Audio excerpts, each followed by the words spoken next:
جی السلام علیکم، کیسے ہیں آپ؟ ٹھیک ہیں، خیریت سے ہیں؟ نئے وی لاگ کے ساتھ آپ کی خدمت میں حاضر ہیں۔ آج کے وی لاگ میں دو تین موضوعات پہ بات کریں گے، آپ کو بتائیں گے کہ جو پنجاب کالج میں مبینہ ریپ کے واقعے کو لے کر جو بھی اشتعال انگیزی ہوئی ہے اور جو بھی پروٹیسٹ ہوئے ہیں وہ کس حد تک اور کس کس شہروں میں ہوئے، اور ابھی موجودہ لیٹسٹ اس پہ کیا صورتحال ہے وہ بھی آپ کو بتائیں گے۔ اس کے بعد پھر آپ کو بتائیں کہ کراچی بار میں وکلاء کنونشن ہوا ہے، آل پاکستان وکلاء کنونشن وہاں پہ ہوا ہے، اور بڑی دھواں دھار تقاریر کی گئی ہیں مجوزہ آئینی ترمیم کے خلاف اور اس کے نتیجے میں بننے والی مجوزہ آئینی عدالت کے خلاف۔ اس کے بعد جناب فضل الرحمان صاحب بلاول بھٹو سے ملے ہیں بلاول ہاؤس کراچی میں۔ کل ممکنہ طور پہ نواز شریف صاحب سے بھی ان کو ملاقات ایکسپیکٹڈ ہے رائے ونڈ میں، اور ایس سی او کانفرنس جناب اسلام آباد میں چل رہی ہے۔ آج تقریباً سارے مہمان جو ہیں وہ پہنچ چکے ہیں، اور کل اس کا جو سربراہی اجلاس ہے وہ ہوگا۔ اس کے متعلق بھی آپ کو اپڈیٹ کریں گے، اور آپ کو بتائیں گے کہ یہ جو آئینی ترمیم بیسیکلی کرنے کی کوشش کی جا رہی ہے زور زبردستی طریقے سے، اس کے اصل اغراض و مقاصد جو ہیں وہ کیا ہو سکتے ہیں۔ تو بہت کچھ آج کے ویلاگ میں بات کرنے کے لیے، تو میں سمجھتا شروع کرتے ہیں کہ جو کراچی بار میں آل وکلاء کنونشن ہوا ہے، وہ بڑی اہم تقاریر ہوئی۔ وہاں پہ وکلاء کے مختلف نمائندے وہاں پہ موجود تھے، وکلاء تنظیموں کے پورے پاکستان سے وہاں پہ نمائندگی تھی، اور ہر ایک نے دھواں دھار وہاں پہ تقریر کی اور کنڈیم کیا جو بھی مجوزہ آئینی اسکیم جو ہے وہ لائی جا رہی ہے پارلیمنٹ کے ذریعے، اور جس کے نتیجے میں آگے آئینی عدالت بننے کے معاملات جو ہیں وہ چل رہے ہیں۔ اور بلاول بھٹو زرداری صاحب بیسیکلی اس سارے کیمپین کو اسپیئر ہیڈ کر رہے ہیں کہ جناب آئینی عدالت ضرور بننی چاہیے، اور وہ مختلف تاریخی حوالے جو ہیں وہ غلط ملت وہ سارے، اور جن کی لاجک نہیں بنتی، کوئی تک نہیں بنتی موجودہ حالات کے ساتھ، وہ سارے آرگومنٹ جو ہیں وہ لے کے آ رہے ہیں۔ تو جناب ان سب میں سے فیصل صدیقی صاحب پی ٹی آئی کے وکیل رہے، سنی اتحاد کونسل کے وکیل رہے، بڑے سینئر لائر ہیں، بڑے منجے ہوئے وکیل ہیں، اور بڑے کم گو ہیں، یعنی ہمیشہ بڑے دھیمے مزاج سے بات کرتے ہیں، لیکن آج ان کی جو گھن گرج تھی وہ پنڈی اسلام آباد تک جناب سنی گئی، پورے پاکستان نے بلکہ سنی، اور انہوں نے آج جو الفاظ استعمال کیے چیف جسٹس قاضی فائز کے لیے، اس پہ خود قاضی صاحب کو غور کرنا چاہیے کہ ایک فیصل صدیقی جیسا ایک کم گو، ایک بڑے سلجھے ہوئے طریقے سے بات کرنے والا وکیل جو ہے وہ بھی اس حد تک تنگ آ گیا آپ کے ان ڈرامے بازیوں سے کہ ان کو بھی آپ کے لیے پاگل شخص جیسے القاب جو ہیں وہ استعمال کرنے پڑے۔ جی ہاں ناظرین، فیصل صدیقی صاحب نے موجودہ چیف جسٹس قاضی فائز صاحب کو ایک پاگل آدمی کہہ کر مخاطب کیا آل وکلاء کنونشن میں، اور یہ کوئی بڑے اچنبے کی بات نہیں ہے۔ اچنبے کی بات فیصل صدیقی صاحب کی حد تک ضرور ہے کہ وہ بڑے ہمیشہ سلجھے انداز سے بات کرتے ہیں، اور بڑا ان کا لہجہ جو ہے یا بات کرنے کا انداز جو ہے وہ بڑا نرم ہوتا ہے، اور وہ کبھی بھی غصے میں ان کو نہیں اس طرح سے دیکھا، بڑے سلجھے ہوئے طریقے سے سلیقے سے بات کرتے ہیں۔ لیکن آج ان کو آل پاکستان وکلاء کنونشن میں یہ سب نے سنا کہتے ہوئے کہ ایک شخص جو یہ سب کے پیچھے ہے وہ ایک پاگل آدمی ہے، ان کا ریفرنس براہ راست چیف جسٹس قاضی فائز کی طرف تھا، اور ان کے بقول یہ ساری جو بھی اس وقت پاکستان میں یہ ایک آئینی کرائسس کریٹ کرنے کی کوشش کی جا رہی ہے، اس کے پیچھے نہ تو آرمی چیف ہے، نہ ہی بلاول ہے، نہ کوئی شہباز شریف ہے، اصل جو سارا سرگنا ہے جو ساری اس چیز کے پیچھے جو ہے وہ قاضی فائز ہے، جو کہ نئی نوکری چاہتا ہے، جو کہ آئینی عدالت کا سربراہ بننا چاہتا ہے۔ تو یہ اس کے علاوہ بھی انہوں نے کئی باتیں کی، انہوں نے جو ابھی تک نوٹیفیکیشن جاری نہیں ہوا اس کو بھی کرٹیسائز کیا، کنڈیم کیا، اور انہوں نے بلکہ قاضی فائز صاحب کو کہا کہ آپ 17 اکتوبر کو صرف ایک کام کریں۔ پہلے تو انہوں نے یہ کہا کہ آپ کے 5-10 دن رہ گئے ہیں ریٹائرمنٹ کا، اب آرام سے چیمبر ورک کریں، گھر بیٹھیں، اور باقی ججز کو جو ہے وہ معاملہ دیکھنے دیں، اگلے چیف جسٹس کو یہ سارے معاملات دیکھنے دیں، آپ کو کیا جو ہے وہ جلدی پڑی ہے سارے کاموں کی۔ اور دوسرا انہوں نے کہا کہ اس سارے معاملے کی گرد جو ہے وہ بیٹھ سکتی ہے صرف قاضی فائز 2-3 کام کرے۔ ایک تو وہ فل کوڈ بٹھائے اور حکومت کو کہے کہ فوری طور پہ نوٹیفیکیشن جاری کریں اگلے چیف جسٹس کا، اس سے انہوں نے کہا کہ یہ ساری گرد جو ہے وہ بیٹھ سکتی ہے، اس پہ فل کورٹ کو اوپینین دے دے یا کوئی اپنا ججمنٹ دے دیں یا گورنمنٹ کو بلا کے یہ سارا کہا جا سکتا ہے، لیکن وہ ایسا نہیں کر رہے۔ اس کے علاوہ جو اسلام آباد ہائی کورٹ بار کے صدر ہیں، انہوں نے بھی، جو آزاد صاحب ہیں، انہوں نے بھی کافی وہاں پہ دھواندار تقریر کی۔ انہوں نے کہا کہ جناب یہ آئینی عدالت جو بننے جا رہی ہے آئینی ترمیم کے نتیجے میں، وہ تو اپوائنٹ کریں گے اس کے ججز پرائم منسٹر، اور پرائم منسٹر کی یعنی اپروول سے یا مرضی سے یا ایڈوائس سے صدر، تو وہ تو جاجی سیاسی تعینات ہوں گے آئینی عدالت میں، تو وہ فیصلے بھی ظاہر ان کو پھر سیاسی نوعیت کے ہی ہوں گے، اس لیے ہم کسی ایسی آئینی عدالت کو نہیں مانیں گے اور وکلا جو ہیں وہ رجسٹ کریں گے۔ اس کے بعد علی احمد کر صاحب نے بڑا رگڑا بلوچستان کے ججز کو، یا ان ججز کو جو بلوچستان سے آتے ہیں سپریم کورٹ میں۔ انہوں نے کہا کہ چاہے افتخار چودھری ہوں، چاہے قاضی فائزہ ہوں، چاہے جسٹس جمال خان مندوخیل ہوں یا نعیم اختر افغان، انہوں نے کہا یہ ان میں سے کسی ایک کو بھی میں جج بننے کے لائق نہیں سمجھتا۔ یہ بڑا سخت ان کی جناب اس پہ اوپینین آئی، ان کی رائے جو ہے وہ سامنے آئی ایڈریس کے دوران کہ جناب بلوچستان سے جو سپریم کورٹ آف پاکستان میں ججز آتے ہیں یا ابھی تک آئے ہیں چند ایک، انہوں نے نام جیسے میں نے کہا انہوں نے گنوائے کہ ان کو، وہ کہتے ہیں کہ میں ان کو جج ہی نہیں مانتا، یہ جج بننے کے قابل بھی نہیں تھے۔ اس کے علاوہ انہوں نے کہا کہ جی ہم وکلا جو ہیں وہ ہر طور پہ رجسٹ کریں گے، پوری بھرپور طریقے سے رجسٹ کریں گے اس آئینی ترمیم کو، اور ہم کوئی بھی جو ہے وہ ایک پیرلل نظام عدلیہ کا وہ نہیں بننے دیں گے آئینی عدالت کے لیے، ہم ہر حد تک جو ہے وہ جائیں گے۔ اچھا، اس کے ساتھ ہی آپ کو بتائیں کہ فضل الرحمان صاحب جو کہ جمعیت علماء اسلام کے سربراہ ہیں، وہ آج شام ملے بلاول ہاؤس کراچی میں بلاول بھٹو زرداری صاحب سے۔ کل ان کی ملاقات جو ہے وہ ایکسپیکٹڈ ہے نواز شریف صاحب سے بھی رائیونڈ میں جاتی عمرہ میں، اور اس سے پہلے آپ کو یاد ہو کہ ابھی چند گھنٹے پہلے ہی مولانا نے بڑی دھواندار تقریر کی جناب کہ اس آئینی ترمیم کے پیچھے فوج ہے، ایجنسیاں ہیں، یہ جو دھاندلی ہوئی 8 فروری کو، یہ بھی دھاندلی کس نے کروائی؟ انہوں نے کہا یہ بھی خفیہ اداروں کا کام تھا، اور یہ ساروں کو ہینکا جا رہا ہے جناب کہ جناب یہ آئینی ترمیم کے لیے ووٹ دیں، اور اس کے پیچھے ملک کے طاقتور حلقے ہیں، اسٹیبلشمنٹ ہے، تو ہم ایسی اسمبلی کوئی نہیں مانتے جو جعل سازی سے بنی ہو، اور اس طرح کے اور بڑے انہوں نے جناب وہاں پہ نعرے شعرے مارے۔ اور انہوں نے یہ بھی کہا کہ جناب پیپلز پارٹی اور نون لیگ بھاگے بھاگے میرے پاس آئے آئینی ترمیم کے لیے ووٹ لینے کے لیے، لیکن ان کے پاس تو آئینی ترمیم کا مسودہ تک نہیں تھا۔ یعنی وہ یہ بیسیکلی بتانا چاہ رہے تھے کہ آئینی ترمیم کے پیچھے، جو انہوں نے بعد میں وضاحت بھی کی کہ پیچھے کوئی اور ہے، ان کو تو خود نہیں پتا کہ کون سی آئینی ترمیم جو ہے وہ آ رہی ہے۔ بہرحال انہوں نے کہا کہ پھر ہمارے جو ہے وہ زور ڈالنے پہ ہی یہ جماعتیں اپنا اپنا آئینی مسودہ لے کر آئیں، اور اس پہ بات چیت جاری ہے۔ تو فضل الرحمان صاحب اور ان کی پارٹی کیا چاہ رہی ہے؟ وہ چاہ رہے ہیں کہ جناب آئینی عدالت کی بجائے ایک آئینی bench supreme court of Pakistan میں بنے، جو کہ سینئر موسٹ ججز کا، سپریم کورٹ کے چیف جسٹس کی سربراہی میں سینئر موسٹ 5 یا 7 ججز بیٹھ جائیں، وہ آئینی مقدمات سن لیا کریں۔ یہ ایک پرماننٹ جو ہے وہ ایک بینچ ہو جو کہ آئینی معاملات کو سنیں۔ اس کے ساتھ وہ قاضی فائزہ صاحب کو راستہ دینے کے لیے بھی تیار نہیں ہے کہ ان کو جناب آئینی عدالت کو ایسی بنے اور اس کا سربراہ بنایا جائے، جبکہ وہ شاید اس بات پہ کنونس نظر آ رہے ہیں، یا تھوڑا لے دے والا معاملہ ہے، گیو اینڈ ٹیک والا، کہ جناب جسٹس منصور علی شاہ صاحب کو، اگر قاضی فائز صاحب بھی نہیں آئینی عدالت میں، تو پھر جسٹس منصور علی شاہ صاحب کو مائنس کرنے کی بات چیت کافی اس وقت جو ہے وہ اس کی سرگوشیاں چل رہی ہیں، اس پہ بہت سی قیاسریں چل رہی ہیں کہ شاید نون لیگ، پیپلز پارٹی اور جے یو آئی میں اس بات کو لے کر کنسنسس ہو چکا ہے کہ مائنس جو فیوچر کے چیف جسٹس ہیں منصور علی شاہ صاحب، مائنس منصور علی شاہ، باقی معاملات پہ تقریباً اتفاق رائے ہو گیا ہے کہ یہ اگلے چیف جسٹس نہ بنے، بلکہ کوئی 3 یا 5 کا پینل چلا جائے۔ اس میں سے ظاہر ہے جسٹس منیب اختر وہ بھی نہیں بن سکیں گے، اس پہ بھی ظاہر ساری جماعتوں کو اعتراض ہے۔ پھر اس کے بعد اگر 3 کا پینل ہے تو اس میں تیسرے ہوں گے جیسے یحییٰ افریدی، اور جسٹس یحییٰ افریدی ہی میں سمجھتا ہوں وہ نام ہے، یہ ہم اپنے پہلے بھی کسی ویلاگ میں اس بات کا اظہار کر چکے ہیں کہ جسٹس یحییٰ افریدی جو ہیں وہ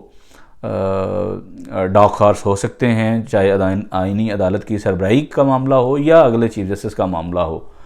تو اس میں یحییٰ افریدی کے نام جو ہے وہ قرار نکل سکتا ہے۔ آئینی عدالت کا ان کو سربراہ بنا کے اگر ترمیم ہو جاتی ہے، آئینی عدالت بن جاتی ہے، تو اس کا سربراہ ممکنہ طور پہ جسٹس یحییٰ افریدی ہو سکتے ہیں، اور ان کے ساتھ گورنمنٹ اپنی من پسند کے کچھ ججز بھی لگا دے گی، جیسے کہ جسٹس جمال خان مندوخیل ہیں یا جسٹس امین الدین خان ہیں، جسٹس نعیم اختر افغان ہیں، اس طرح کے ججز کو بھی اس آئینی عدالت میں لے جایا جا سکتا ہے۔ یا اگر آئینی عدالت نہیں بنتی اور ریزسٹنس آتی ہے تو پھر ممکنہ طور پہ جو پینل کے لیے کنسنسس ہوتا ہوا نظر آ رہا ہے ان جماعتوں کے درمیان، تو اس میں پھر اگر 3 کا پینل ہے تو پھر ظاہر ہے جسٹس منصور علی شاہ صاحب بھی اگلے چیف جسٹس نہیں بن پائیں گے، اور پھر منیب اختر صاحب بھی نہیں ظاہر ہے یقینی طور پہ بن پائیں گے۔ تو پھر ان 3 میں سے اگر پینل جاتا ہے تو پھر جسٹس یحییٰ فریدی ہی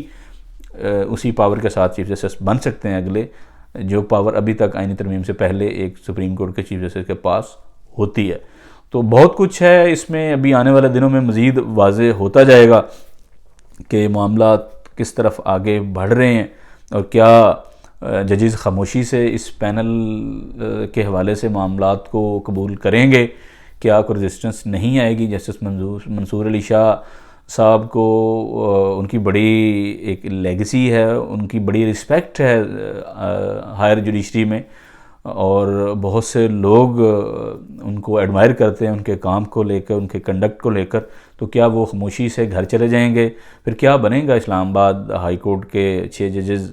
کے خطوط کے معاملے کا اور پھر دیگر معاملات کا؟ تو یہ بہت کچھ ہے، یہ اتنا آسان نہیں ہوگا سارا کچھ کرنا گورنمنٹ اور اسٹیبلشمنٹ کے لیے۔ اور اس میں اصل بات جو ہے اس پہ کھل کر بات نہیں ہو رہی کہ جو آئینی ترمیم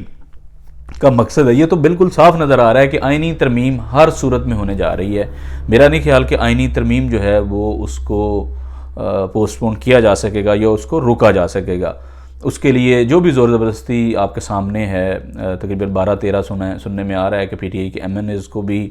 جو ہے وہ توڑ لیا گیا ہے، ان کو چاہے ڈرا دھمکا کے، لالچ دے کر، پیسے دے کر، جو بھی آپ کہہ لیں، لیکن ان کا ضمیر جگانے کی کوشش جو ہے وہ تقریباً کامیاب ہو چکی ہے 12-13 ایم این ایز کی۔ یہی رپورٹ ہو رہا ہے مختلف لوگوں کی طرف سے کہ ان پہ کام مکمل ہو چکا ہے اور وہ ممکنہ طور پر آئینی ترمیم کے حق میں ووٹ دیں گے۔ اسی طرح 3-4 سینیٹرز کے متعلق بھی یہی دعویٰ کیا جا رہا ہے کہ جو کہ پی ٹی آئی کے ہیں وہ بھی اس ممکنہ آئینی ترمیم کے حق میں ووٹ ڈال سکتے ہیں۔ تو یہ جو زور زبردستی لوگوں کو اغوا کیا جا رہا ہے، ان کے رشتہ داروں کو پکڑا جا رہا ہے کہ آپ اس آئینی ترمیم کے حق میں ووٹ دیں، تو وہ اسکیم نظر آ رہی ہے، اور یہ رستہ سارا دکھایا 63A کے ریویو کے فیصلے میں قاضی فائز صاحب نے، اور تاکہ آپ جو مرضی زبردستی کسی کو اٹھائیں، اپنے حق میں ووٹ ڈلوائیں، تو کوئی مسئلہ نہیں ہے۔ تو آئینی ترمیم تو یقینی طور پہ نظر آ رہی ہے ہوتی ہوئی، لیکن اس آئینی ترمیم میں صرف آئینی عدالت اور یہ معاملات نہیں ہیں، اس میں اصل معاملہ جو ہے وہ مسلح افواج کے جو سربراہ خان ہیں، ان کی ریٹائرمنٹ کی عمر یا حد کو لے کر ہے، اور اس میں یہ بظاہر کچھ لوگ جو کہ ان معاملات کو سمجھتے ہیں، یہ جو wheeling dealing behind the carpet ہو رہی ہے، وہ ان کے مطابق اصل مدعا جو ہے وہ army chief general Asim Munir کی مزید ایکسٹینشن کا ہے، اور یہ جو آئینی ترمیم آ رہی ہے جس میں عمر کی حد اور دیگر معاملات طے ہوں گے، تو اس میں یقین ہو سکتا ہے کہ جو موجودہ آرمی چیف ہیں ان کی مدت ملازمت شاید جو 3 سال تو ان کے اگلے سال نومبر میں پورے ہوں گے، لیکن اگلی ایکسٹینشن سال 2 سال یا 3 سال کی نہیں، شاید اس سے بھی زیادہ اس آئینی ترمیم کے نتیجے میں جو ممکنہ تبدیلیاں ہو سکتی ہیں عمر کی حد کی ریٹائرمنٹ کو لے کر، تو اس میں ہو سکتا ہے وہ 3 سال سے بھی زیادہ مزید بطور آرمی چیف پاکستان فوج کے سربراہ رہ سکتے ہیں۔ تو اصل میں سارا معاملہ آرمی چیف کی ایکسٹینشن کو لے کر ہے اور ان کی جو مدت ملازمت کو لے کر ہے، وہی اس میں سب سے بڑا راز جو ہے وہ چھپا ہوا ہے۔ وہ کلیئر ہوگا جب چیزیں سامنے آئیں گی کہ عمر کی حد کے متعلق جو سرکاری ملازمین ہیں ان کی عمر کی حد کے متعلق اس آئینی ترمیم میں کیا جو ہے وہ رکھی جاتی ہے۔ اس کے بعد جناب آپ کو بتائیں کہ S C O conference Shanghai Cooperation Organisation یعنی کہ شنگھائی تعاون تنظیم کا سربراہی اجلاس اسلام آباد میں ہو رہا ہے کل۔ آج تقریباً سارے جو معزز مہمان ہیں وہ پہنچ چکے ہیں اسلام آباد۔ کل اس کا سربراہی اجلاس ہے۔ آج جے شنکر جو کہ وزیر خارجہ ہیں بھارت کے، وہ بھی پہنچے اسلام آباد، اور ان کو ایئرپورٹ پہ پاکستان وزارت خارجہ کے ایک مڈ کیریئر آفیشل نے جو ہے وہ ریسیو کیا۔ تو اس سے اس بات کا بھی اظہار ہوتا ہے کہ پاکستان اور بھارت کے اس وقت تعلقات کی کیا جو ہے وہ نوعیت ہے اور کس سٹیج پہ ہیں، اور کتنی اہمیت یہ ایک دوسرے کو دونوں ممالک جو ہیں وہ دے رہے ہیں۔ تو اس سے ظاہر ہے یہ واضح ہوتا ہے کہ ابھی کوئی سنجیدگی نہیں ہے معاملات کو یا بائی لیٹرل معاملات کو یا بائی لیٹرل ٹاکس کو ریزیوم کرنے کے حوالے سے کوئی دلچسپی نہیں ہے خاص کر بھارت کی طرف سے، اور پاکستان بھی کوئی خاص اس میں گرمجوشی نہیں دکھا رہا۔ اور بہت سے لوگ یہ بھی بات کر رہے ہیں کہ وزیر خارجہ تو آ گئے ہیں شنگھائی کوآپریشن آرگنائزیشن کے سربراہی اجلاس میں شرکت کے لیے، تو اب بھارت کی ٹیم کو بھی کرکٹ چیمپئن ٹرافی کھیلنے کے لیے اگلے سال فروری میں پاکستان آنا چاہیے، لیکن میرے خیال میں یہ اتنا آسان نہیں ہوگا کہ ان کے وزیر خارجہ آ گئے ہیں تو ان کی ٹیم کو بھی وہ الاؤ کر دیں گے۔ یہ بہت بڑا بریک تھرو ہوگا اگر بھارتی وزیر خارجہ کے آنے کے بعد بھارتی کرکٹ ٹیم کو بھی پاکستان کے وزٹ کی اجازت مل جاتی ہے۔ سپورٹس تو کنٹینیو رہنی چاہیے، سپورٹس چلتی رہنی چاہیے دونوں ممالک کے درمیان، اس سے ہی جو پیپل ٹو پیپل کانٹیکٹ بھی رہتا ہے اور عام جو تعلقات ہیں ان میں بھی بہتری آتی ہے۔ بھارت کے کتنے اپنا ڈپلومیٹک جو ہیں وہ معاملات پہ کنسٹرینٹ ہے چائنا کے ساتھ، لیکن اس کے باوجود ان کی ٹریڈ دونوں ممالک کی چیک کریں، کتنے بلینز ڈالر کی ٹریڈ ہے دونوں ملکوں کے درمیان۔ اسی طرح امریکہ سمجھتا ہے اس کا سب سے بڑا دشمن اس وقت چین ہے، لیکن چین اور امریکہ کی آپ تجارت دیکھ لیں کہ وہ کتنے بلین ڈالرز کی تجارت جو ہے وہ سالانہ ہے۔ تو یہ ساری چیزیں اپنی جگہ پہ موجود ہیں، جہاں پہ کشیدگی ہے، تعلقات میں اتار چڑھاؤ ہے، دونوں ملکوں کے ایک دوسرے کے حوالے سے بڑے سنگین دعوے بھی ہیں، الزامات بھی ہیں، لیکن جہاں دیگر ممالک اپنے بائی لیٹرل معاملات کو، اپنے ٹریڈ کو جاری رکھتے ہیں ان سارے تنازعات کے باوجود، تو پھر پاکستان اور انڈیا کیوں نہیں؟ اس کی میں سمجھتا ہوں وجہ بنیادی طور پہ ہماری ملٹری ہے۔ وہاں کی جو آپ چائنا دیکھ لیں یا رشیا دیکھ لیں، چاہے امریکہ دیکھ لیں، چاہے بھارت دیکھ لیں، وہاں کی ملٹری کو وہ طاقت اور اختیار نہیں جو پاکستان کی ملٹری کے پاس ہے۔ اسی لیے کیونکہ جو ملٹری ہے وہ معاملات نیگوسیشن کی بجائے وہ بندوق سے حل کرنے کی کوشش کرتے ہیں، یہی ان کی ٹریننگ کا خاصہ ہے کہ وہ بلٹ کے ذریعے بیلٹ کی بجائے ظاہر ہے بلٹ کو ترجیح دیتے ہیں۔ اسی وجہ سے پاکستان ڈپلومیٹکلی بڑا آئسولیشن میں ہے، اور پاکستان کے معاملات جو ہمسایہ ممالک کے ساتھ بھی وہ بہتر طریقے سے آگے نہیں بڑھ پاتے، کیونکہ یہاں معاملات جو ہیں وہ پولیٹیشین یا جو الیکٹڈ لوگ ہیں وہ ڈیل کرنے کے بجائے ملٹری جو اسٹیبلشمنٹ ہے وہ ڈیل کرتی ہے یا ان کی انپٹ زیادہ ہوتی ہے۔ اسی وجہ سے پاکستان کے جو سفارتی تعلقات ہیں بالخصوص ہمسایہ ممالک کے ساتھ وہ بہتر ہونے کی امید جو ہے وہ بڑی کم رہتی ہے، یا وہ لانگ ٹرم ان کی کوئی پالیسی نظر نہیں آتی، اور چھوٹا موٹا واقعہ ہوتا ہے تو معاملات دوبارہ وہاں صفر پہ چلے جاتے ہیں ڈپلومیٹکلی۔ تو یہ سب سے بڑا میں سمجھتا ہوں وجہ ہے کہ جو ملیٹریلی ہم چیزوں کو ڈیل کرنے کی کوشش کرتے ہیں سفارتی معاملات کو بھی، تو وہ معاملات آگے نہیں بڑھتے۔ یہ سیاستدانوں کا کام ہے، یہ الیکٹڈ لوگوں کا کام ہے، یہ ڈپلومیٹس کا کام ہے کہ وہ اپنے ملک کی فارن پالیسی کو کس طریقے سے بڑھاتے ہیں، آگے چلاتے ہیں، اور ڈپلومیٹس کو انپٹ کس نے دینا ہے، ڈپلومیٹس کو ڈائریکشن کس نے دینی ہے، وہ الیکٹڈ لوگوں نے دینی ہے، جو عوام کے حقیقی نمائندے ہیں انہوں نے دینی ہوتی ہے کہ ہم نے کس طرح کے معاملات، کس طرح کے تعلقات ہم ہمسایوں کے ساتھ چاہتے ہیں۔ لیکن یہاں پہ ظاہر معاملہ الٹ ہے، یہاں پہ تو ملٹری جو ہے وہ کیونکہ کسی کو جواب دہ بھی نہیں ہے تو وہ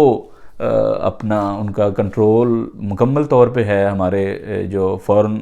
ریلیشنز کے معاملات کو لے کر بھی۔ اسی لیے معاملات ہمارے جو ہیں وہ جو سفارتی معاملات ہیں وہ بہت اچھے نہیں ہیں، ایون ہمارے ہمسایہ ممالک کے ساتھ بھی۔ تو چلتے چلتے آپ کو بتائیں پنجاب کالج میں جو وینہ ریپ کا واقعہ پیش آیا اس کے حوالے سے مختلف قیاسارائیاں ابھی تک جاری ہیں۔ گورنمنٹ اور اس کے حامی جو لوگ ہیں وہ یہ دعویٰ کر رہے ہیں کہ ایسا واقعہ ہوا ہی نہیں، جبکہ گورنمنٹ نے خود ہی، پولیس نے اور گورنمنٹ کے لوگوں نے، وزیر تعلیم نے آن ریکارڈ بہت کچھ آگے کہا، پھر پنجاب پولیس نے خود کہا پہلے کہ جناب ہم نے اس چوکیدار کو گرفتار کر لیا ہے، وہ ہماری حراست میں ہے جس نے مبینہ طور پر لڑکی کے ساتھ ریپ کیا۔ وہ اگر ایسا کچھ تھا نہیں تو یہ سارا کچھ کیوں کہا گیا؟ اور پھر وزیر تعلیم نے کہا آن ریکارڈ آ کے کہ جناب فوٹیج وہاں سے ڈیلیٹ کی گئی ہے اور اس کے ایکسیس نہیں دی جا رہی، ہمیں ریکارڈ جو ہے وہ ٹیمپر کیا جا رہا ہے۔ تو یہ ساری چیزیں تو خود گورنمنٹ کے لوگ کر رہے تھے، تو اگر ایسا کوئی واقعہ تھا نہیں تو یہ پھر سارا کیوں تھا ایسے؟ اب پنجاب کے مختلف شہروں میں جو پنجاب کالج کے اسٹوڈنٹس ہیں انہوں نے احتجاج کیا، سارا دن پنجاب اسمبلی کے باہر احتجاج ہوتا رہا، اور یہ مکمل طور پہ اسٹوڈنٹس کا احتجاج تھا، اس میں کسی پارٹی کے لوگ شامل نہیں تھے۔ اور حالانکہ پی ٹی آئی نے کہا بھی ہے کہ جناب ہمارے لوگوں کو شامل ہونا چاہیے، اور اس میں وہ شامل ہوتے ہیں کہ نہیں یہ بھی دیکھنے میں آئے گا، لیکن یہ اسٹوڈنٹس نے بھرپور طریقے سے پروٹیسٹ کیا۔ وہ جسٹس مانگ رہے تھے اس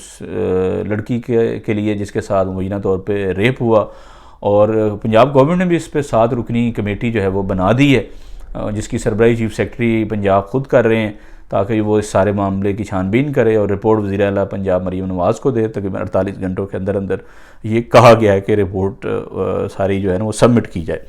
تو اگر تو یہ ظاہر ایسا واقعہ نہیں ہوا تو پھر اتنے پینک ہونے کی ضرورت نہیں تھی، نہ پنجاب گورنمنٹ کو نہ پنجاب پولیس کو۔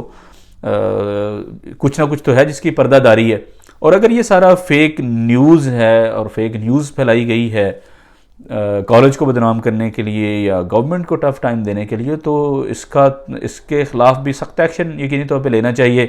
کہ جو لوگ بھی اس میں ملوث ہیں، اگر یہ ایسا واقعہ نہیں ہوا اور یہ فیک نیوز کے نتیجے میں یہ ساری جو ہے وہ ہلچل مچی ہے اور گڑبڑ ہوئی ہے،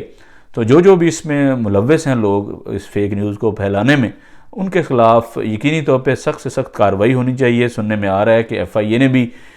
کوئی 6-7 رکنی ایک کمیٹی بنا دی ہے جو اس سارے معاملے کو دیکھے گی کہ کیا یہ فیک نیوز تھی یا نہیں، اور اس کو اگر فیک نیوز تھی تو اس کو پھیلانے میں کون لوگ ملوث ہیں، تو وہ بھی اس معاملے کی چھان بین کرنے کے لیے ان کی بھی ایک کمیٹی ایف آئی اے کی بن گئی ہے۔ تو جناب یہ تھے معاملات، اگلے ویلاگ تک اجازت دیں، اللہ حافظ۔